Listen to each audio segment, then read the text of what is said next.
I believe that European property is interesting at the moment because, as we know, property is cyclical and relies on the availability of debt financing. So when prices fall 50% due to the collapse in bank lending, it's worth investigating further. We started our work in European property during the European debt crisis. Sentiment was highly negative and a lot of investors viewed European markets as toxic. But in a way, we found this quite encouraging as it meant that mainstream consensus-loving investors would stay away.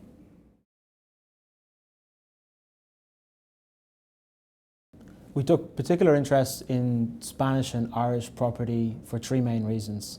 Firstly, there had been a huge price adjustment, with Irish prices down 70% and Spanish prices down over 40% peak to trough, with values at or below replacement cost, yields on their highs and rents on their lows.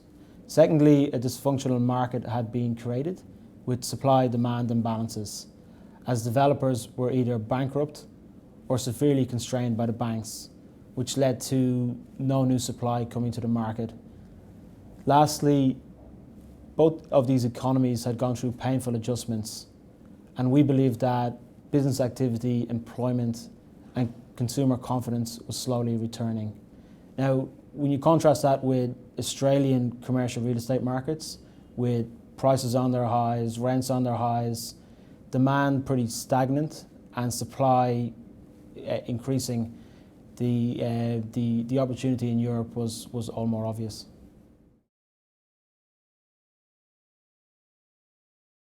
In order to test our thesis of undervaluation, Paul and I visited Europe to take a closer look, viewing a wide range of commercial and residential property assets around Europe. We became very interested in a number of newly created European property firms. They were set up specifically to take advantage of this European property opportunity.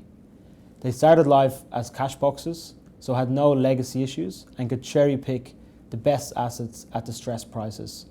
We also found these firms to be well managed by experienced local real estate investors with a proven track record.